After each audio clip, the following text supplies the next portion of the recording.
तो स्वागत है आपका डीप डाइव रिसर्च में। हमारे साथ जुड़ रहे हैं हमारे हेड ऑफ रिसर्च अभिषेक गावशिंदे।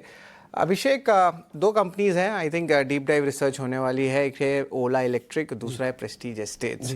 तो ऑफ कोर्स इन्फॉर्मेशन तो है ही, लेकिन अब इसमें डीप डाइव में क्या रहने वाला है बताएं। सी सबसे पहले हम ओला इलेक्ट्रिक की अगर बात करें तो यहाँ पर हमने पहले भी कंसर्न रेज किए थे कि जिस तरीके से मार्केट डायनामिक्स में चेंज हो रहा है, लीगेसी प्लेयर्स आगे आ रहे हैं, उसके बाद से जो न्यू एज प्लेयर्स हैं जो कि फाइनेंशियली वीक हैं, उनके परफॉर्मेंस में और ज़्यादा दबाव देखने को मिल सकता है। और पिछले महीने जो हमने मार्केट शेयर का डेटा देखा उसके हिसाब से बिल्कुल साफ था कि न्यू एज प्लेयर्स का जो मार्केट शेयर है वो धीरे धीरे गिरता हुआ नजर आ रहा है।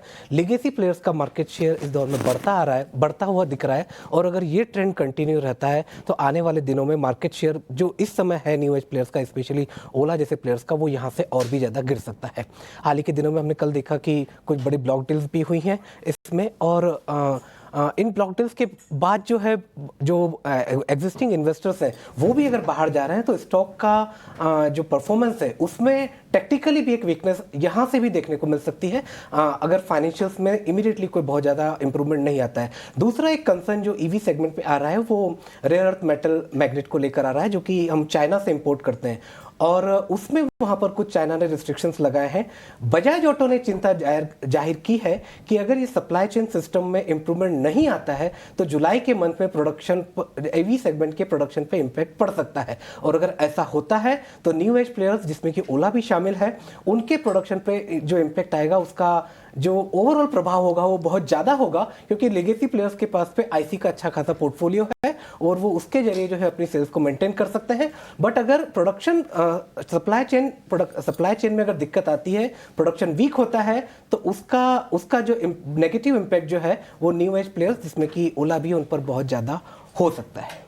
सो ब्रोकरेज के डाउनग्रेड्स तो है ही, लेकिन डाउनग्रेड के साथ साथ लक्ष्य भी घटाए गए हैं कोटक की तरफ से। ओला इलेक्ट्रिक, न्यू एज प्लेयर्स पर कंसर्न्स और चैलेंजेस जिस पर लगातार हमारा फोकस है। लेकिन अब आ जाते हैं आज की डीप डाइव रिसर्च पर। और अभिषेक, इनफैक्ट आज से ही आरबीआई मॉनेटरी पॉलिसी कमेटी की 3 दिवसीय बैठक शुरू होगी, और बैठक से ठीक पहले कुछ चुनिंदा सेक्टर्स है जो फोकस रेडार पर रहेंगे, जैसे कि auto, real estate, banks and financials.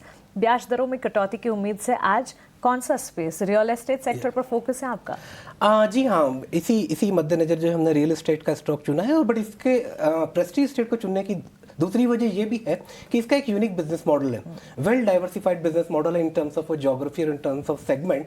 लगभग इसका 45% सेल्स जो है वो बेंगलोर से आता है और उसके बाद 30% सेल्स जो है मुंबई जैसे मार्केट से आता है। लार्जली इसको कहा जाता है कि ये एक सदर्न मार्केट का बड़ा प्लेयर है, बट हाल ही के दिनों में जैसे मुंबई या दिल्ली जैसे बाजार में भी जो है कंपनी अपनी पैठ बना रही है।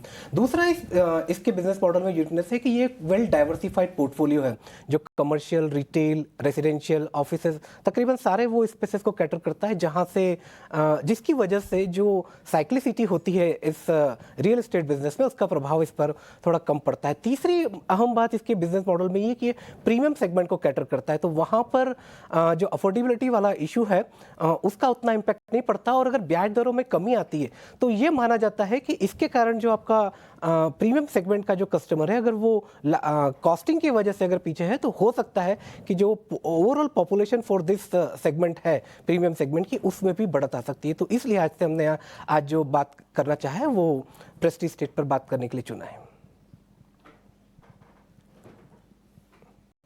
ठीक है, प्रेस्टीज एक वेल डाइवर्सिफाइड कंपनी, रेजिडेंशियल में तो है ही, और बाकी कमर्शियल पोर्टफोलियो भी ठीक ठाक इसका बड़ा होने वाला है।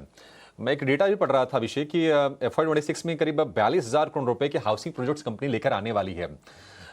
एक जो मुझे थोड़ा सा, मैं इस पर आपसे जानकारी चाहूँगा, ये मॉल में या फिर होटल्स में काफ़ी तेज़ी से एक्सपेंड कर रही है, इसे आप किस तरह से देख रहे हैं? ये सपोर्टिव है या फिर थोड़ा सा इसको लेके सतर्क रहना चाहिए? जी देखिए, रियल एस्टेट बिजनेस के बारे में कहें तो वो पूरी तरीके से साइक्लिकल होता है, पर हर सेगमेंट की एक पर्टिकुलर साइकिल है जिसमें वो बिहेव करता है। मैंने इसीलिए शुरुआत में कहा कि इस कंपनी का जो की क्रक्स या बिजनेस मॉडल में की जो अट्रैक्टिंग पॉइंट ये है कि ये वेल डाइवर्सिफाइड है। तो से फॉर एग्जांपल कोई ऐसा सेगमेंट है जो कि इस समय पे अर्ली स्टेज ऑफ ग्रोथ में है, तो वहाँ से आपको इमीडिएटली कोई बहुत बड़ा बेनिफिट देखने को नहीं मिल सकता, परंतु जो एक आपका मैच्योर स्टेज में जो बिजनेस चला गया, से फॉर एग्जांपल रेसिडेंशियल स्टेज या पर्टिकुलर कोई ज्योग्राफी जो जहां पर आपने अच्छा खासा मार्केट शेयर गेन कर लिया है, एक प्रेजेंस बना ली, एक ब्रांड बना ली, तो आपको वहां से फायदा होता हुआ नजर आएगा।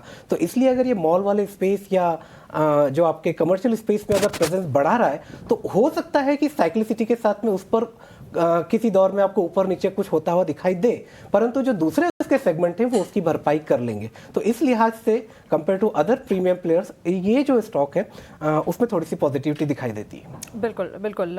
अभिषेक, दो और चीज़ें समझना चाहेंगे। ऑफकोर्स प्रेस्टीज एस्टेट में ब्रोकरेजेस के भी रिपोर्ट्स है और हमारी भी डीप डाइव रिसर्च है, लेकिन निफ्टी के मुकाबले अगर देखें, पिछले महीनों की चाल को अगर देखें, तो निफ्टी के मुकाबले अंडर परफॉर्मेंस भी देखने को मिली थी। सो एक तो उसके पीछे की वजह क्या रही, और दूसरा अब यहाँ से क्या बदलने वाला है कि हम इसे हमारे सेगमेंट का हिस्सा बना रहे हैं? जी, तो सबसे पहले हम इसको जान लेते हैं कि पिछले एक साल में अगर देखें तो इसने निफ्टी 12 महीनों का अगर हम परफॉर्मेंस देखें तो वहां पर इसने स्टॉक ने निफ्टी को जो है अंडर परफॉर्म किया है। और उसकी खास वजह यह है कि इसका जो प्री सेल्स या जिसे हम बुकिंग कहते हैं, वहां पर Q1, Q2 और Q3 ऑफ द FY25 में लगातार गिरावट देखने को मिली थी। और उसकी खास वजह यह थी कि इसको सर्टेन प्रोजेक्ट्स में जो है प्रोडक्ट अप्रूवल मिलने में डिले हो गया था, परंतु इस समय जो, और उसकी वजह से जो है स्टॉक ने अंडर परफॉर्म किया था। परंतु इस समय जो इसमें बदलाव दिख रहा है वो ये दिख रहा है कि Q4 का जो इसका प्री सेल्स बुकिंग का नंबर आया वो पिछले 3 क्वार्टर के जो प्री सेल्स बुकिंग का नंबर था उससे करीब करीब दुगना था, उसके एवरेज से करीब करीब दुगना था।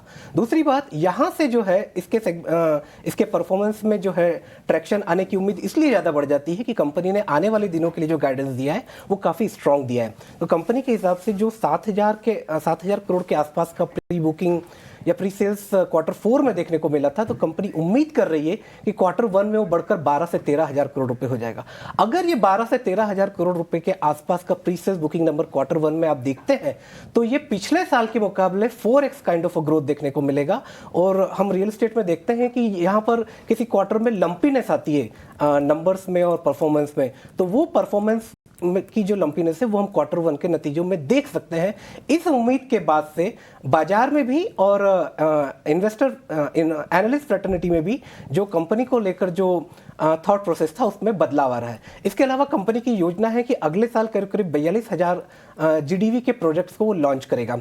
और साथ ही साथ कंपनी जो है ओवरऑल FY26 के लिए और करीब करीब 25 से 27 हजार करोड़ के आसपास की प्रीसेल्स का गाइडेंस दे रही है। इसके साथ ही साथ कंपनी की हॉस्पिटलिटी सेगमेंट जो उसका एसेट है उसके वैल्यू अनलॉकिंग की भी योजना है और कंपनी ने उसके लिए DRHP ऑलरेडी फाइल कर दिया है। तो इन तीनों चारों चीज़ों को जब हम मिलाकर देखते हैं तो हमें एक चीज़ बहुत साफ दिख रही है कि कंपनी का परफॉर्मेंस जो पिछले एक साल में था उससे FY26 में जो है हम बढ़त देखने को मिलेगी।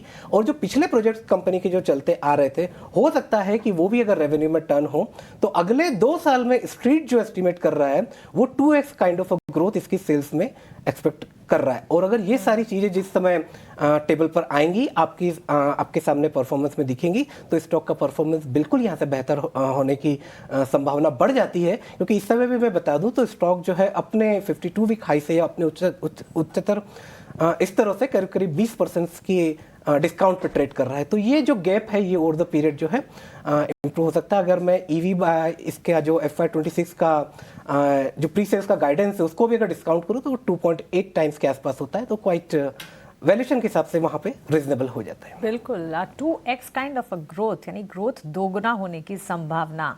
हमारी डीप डाइव रिसर्च और सिर्फ खबर नहीं है, अंदर तक का विश्लेषण, और इसी के लिए डीप डाइव रिसर्च उसे कहते हैं। अभिषेक, शुक्रिया।